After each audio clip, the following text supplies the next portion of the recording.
ఈరోజు పత్రికల్లో ఒక ప్రధానమైన వార్త కనిపించింది. అమరావతి నిర్మాణ పనుల్లో ఉపయోగించే స్టీల్ ఏదైతే ఉంటదో ఉక్కు, అది ప్రైవేట్ స్టీల్ అయినటువంటి సింహాద్రి టీఎంటీ నుంచి తీసుకోవాలని చెప్పి నిర్ణయం తీసుకున్నారు అని. ఇక్కడ మన రాష్ట్రంలో ఏపీ హక్కుగా ఉన్న విశాఖ ఉక్కును తీసుకోవడం లేదు అని, దీని మీద కార్మిక సంఘాలు ఆగ్రహం వ్యక్తం చేసుకుంటూ వస్తున్నాయన్నది ఆ ప్రధానమైన వార్త. కార్మిక సంఘాల వాళ్ళు చెబుతూ ఉన్న దాని ప్రకారం ఏంటి అంటే, విశాఖ స్టీల్ ఉక్కు ఇప్పటికే ఆర్థిక ఇబ్బందుల్లో కూడా ఉంది కదా, కష్టాల్లో ఉంది. మొన్న ఒక ప్రమాదము జరిగింది. ఈ క్రమంలో నిరంతరం ఆర్డర్లు ఉత్పత్తి జరుగుతూ ఉంటే అది కూడా మళ్ళీ గాడిన పడుతుంది కదా. అటువంటప్పుడు మన ఆంధ్రప్రదేశ్ ప్రభుత్వమే విశాఖ స్టీల్ని ఉపయోగించకపోతే, విశాఖ స్టీల్కి వాళ్ళే ఆసరా ఇచ్చి ప్రోత్సాహకం ఇవ్వకపోతే ఎలా అన్నది విశాఖ ఉక్కు కార్మికుల ప్రశ్న. అమరావతి నిర్మాణాల్లో సింహాద్రి టీఎంటీ ఆ స్టీల్ ఉపయోగించాలని చెప్పి ఇక్కడ సిఆర్డీఏ దానికి ఆమోద ముద్ర వేసి నిర్ణయం తీసుకున్నారట. ఆ నిర్ణయాన్ని పునఃసమీక్షించాలి అని చెప్పి విశాఖ కార్మికులు డిమాండ్ చేస్తూ ఉన్నారు.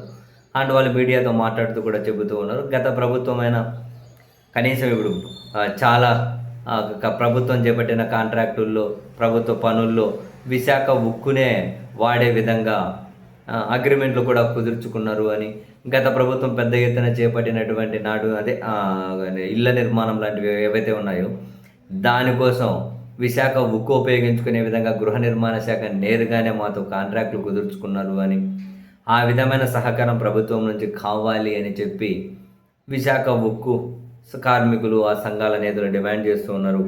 ఆ పత్రికలో ఎం జగ్గునాయుడు, స్టీల్ ప్లాంట్ అఖిలపక్ష కార్మిక సంఘాల జేఏసీ చైర్మన్ అట, ఆయన వర్షన్ కూడా ప్రచురించుకుంటూ వచ్చారు.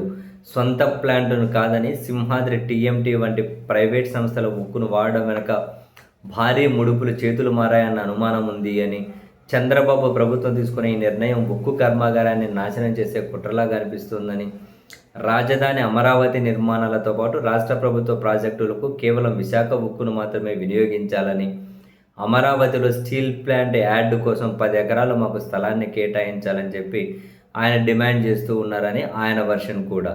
ఎం జగ్గునాయుడు అట, స్టీల్ ప్లాంట్ అఖిలపక్ష కార్మిక సంఘాల జేఏసీ చైర్మన్, ఆయన వర్షన్ కూడా రాసుకుంటూ వచ్చారు. సరే, మరి ఇప్పుడు అమరావతిలో ప్రతిష్టాత్మకంగా చాలా నిర్మాణాలు చేస్తూ ఉన్నారు కదా, మరి విశాఖ ఉక్కును ఎందుకు ఉపయోగించలేదు అన్నది బహుశా ప్రభుత్వం వైపు నుంచి ఏమైనా క్లారిటీ వస్తే బాగుంటుందేమో. ఎందుకంటే విశాఖ ఉక్కు అనేది మన మన ప్రజలకు సంబంధించి ఒక హక్కుగా భావించుకుంటూ వస్తున్నారు. దాన్ని ప్రైవేట్ పరం చేసేకి కేంద్రం ఎన్ని ప్రయత్నాలు చేస్తుందో మనం చూస్తున్నాం. ఈ క్రమంలో కనుక అటువంటి దానికి ఏమైనా కాంట్రాక్ట్లు వస్తే ఆర్థికంగా ఎంతో కొంత ఉపశమనం కదా. మరి సరే, ఇప్పుడు ప్రభుత్వం ఏం ఆలోచించింది, వాళ్ళ వర్షన్ ఏంటి అనేది మనకు తెలియదు. అందుకే అంటున్నాను, ప్రభుత్వం దీని మీద క్లారిటీ ఇస్తే బాగుంటుంది అని.